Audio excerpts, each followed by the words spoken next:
हरिओम तत्सत।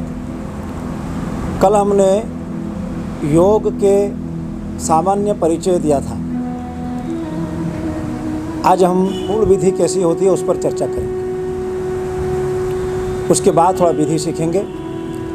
सबसे पहले योग क्या होता है। ऋषियों ने योग के लिए एक ही सूत्र में उसको योग को कह दिया, योगः चित्तवृत्ति निरोधः, यानी चित्त यानी मन को समझाता है। मन की आशाओं का समाप्ति यानी यही योग है। लेकिन मन की आशाओं की समाप्ति तभी हो सकती है जब हम पूरी तरह से शारीरिक और मानसिक रूप से पूर्ण रूप से स्वस्थ हों, तभी यह स्थिति प्राप्ति हो सकती है, अन्यथा नहीं हो सकती। इसलिए योग की प्रथम परिणाम जो होता है, बिल्कुल पहला परिणाम,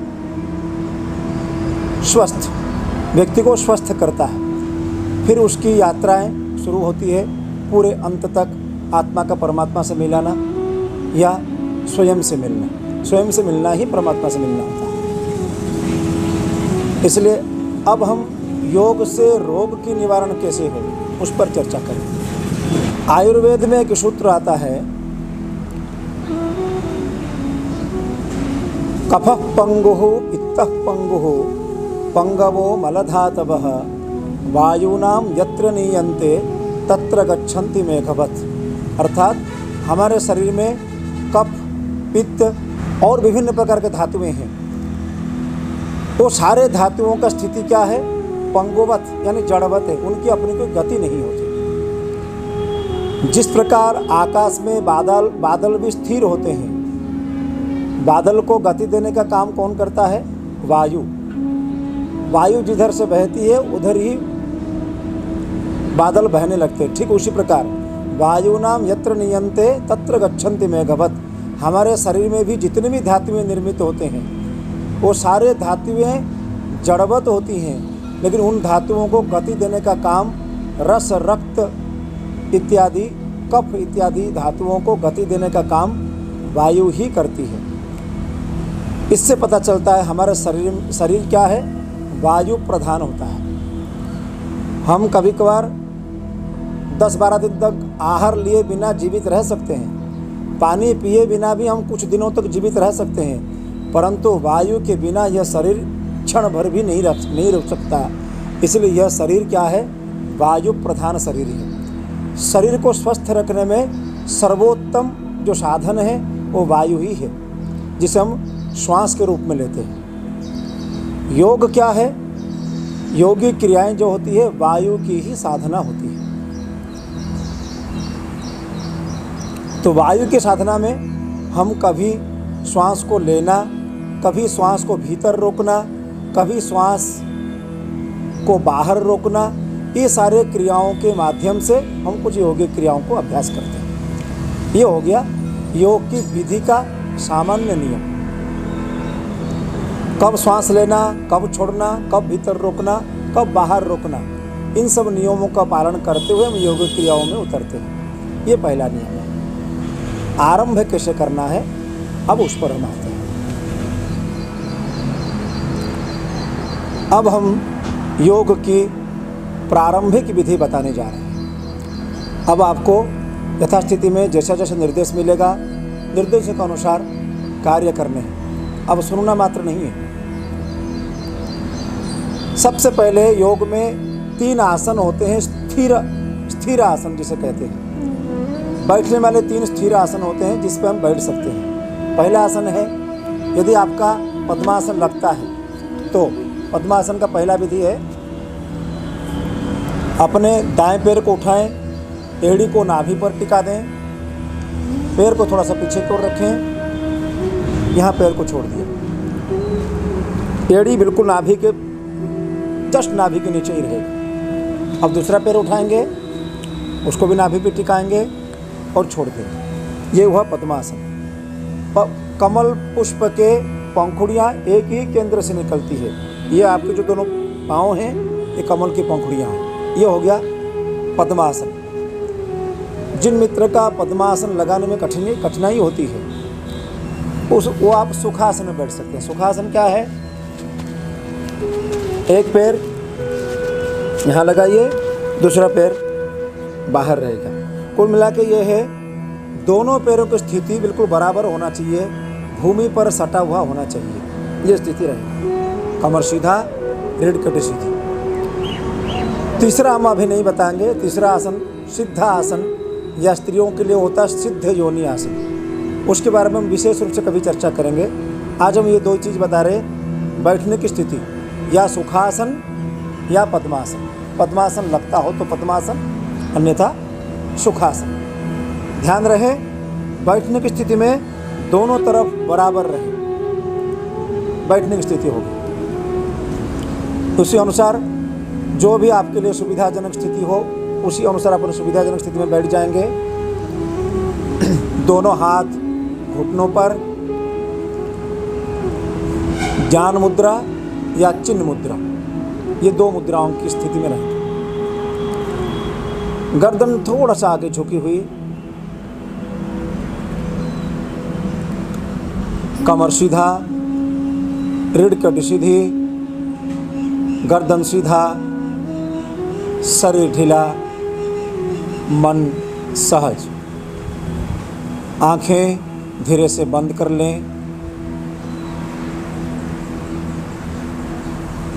धीरे से बंद करें।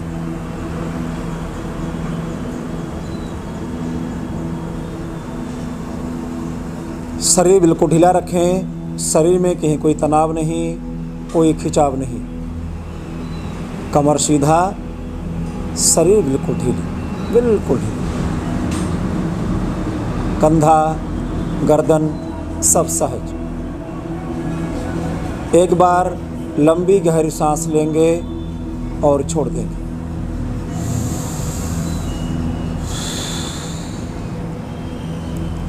इसी के साथ शरीर को बिल्कुल शिथिल हो जाने दें।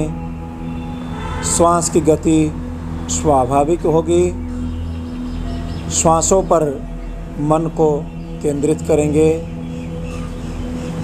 अपनी आती जाती श्वासों को देखें। श्वास को भीतर जाते हुए देखें, श्वास को बाहर आते हुए देखें। साथ ही साथ शरीर में कहीं कोई तनाव न हो, कोई खिंचाव न हो, उस रूप में स्वयं को व्यवस्थित करें।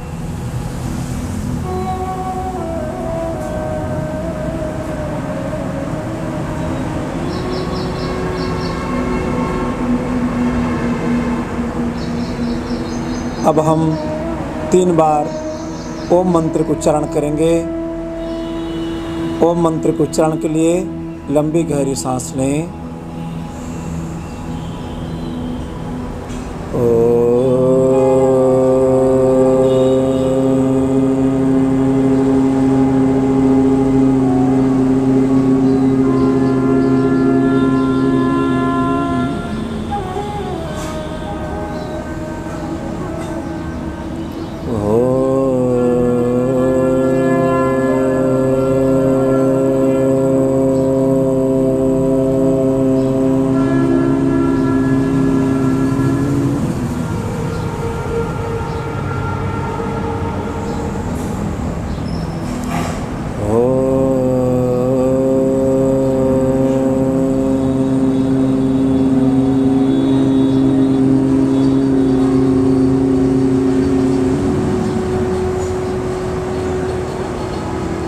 सीधा बैठे रहें, सहज, बिल्कुल भोले भाव से बैठे रहेंगे।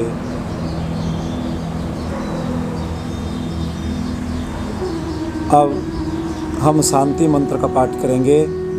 पहले मैं बोलूँगा, उसके बाद आपको दोहराना है।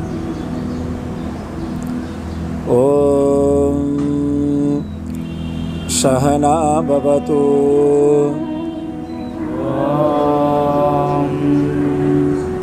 सहना भवतु सहनौ भुनक्तु सहनौ भुनक्तु सह वीर्यं करवावहै सह वीर्यङ्करवावहै तेजस्विनावधीतमस्तु तेजस्विनावधीतमस्तु मा विद्विषावहै मा विद्विषावहै ॐ शान्ति शान्ति शान्तिः ॐ शान्ति शान्ति शान्तिः हरिः ॐ हरिः ॐ। थोड़ी देर बिल्कुल शांत बैठे रहें। मंत्र की नाद से अपने मस्तिष्क में एक हल्का सा कंपन होता है, उस कंपन का अनुभव करें, उस कंपन के प्रति सजग बनें। बिल्कुल शांत भोले बाबा से बैठे रहें।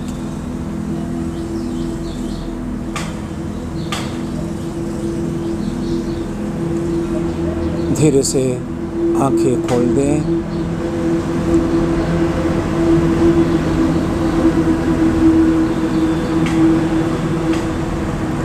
ये था योग के प्रारंभिक क्रिया।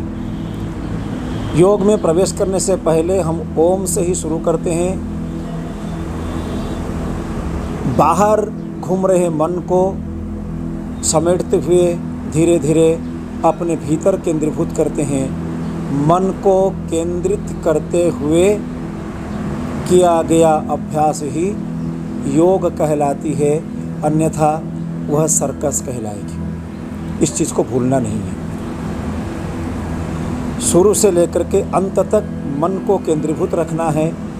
कहाँ क्या कैसा नियम है, सारे नियमों को ध्यान में रखते हुए अभ्यास करना है।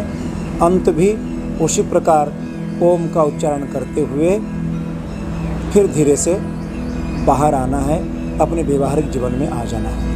ये योग की सामान्य और उत्कृष्ट नियम है।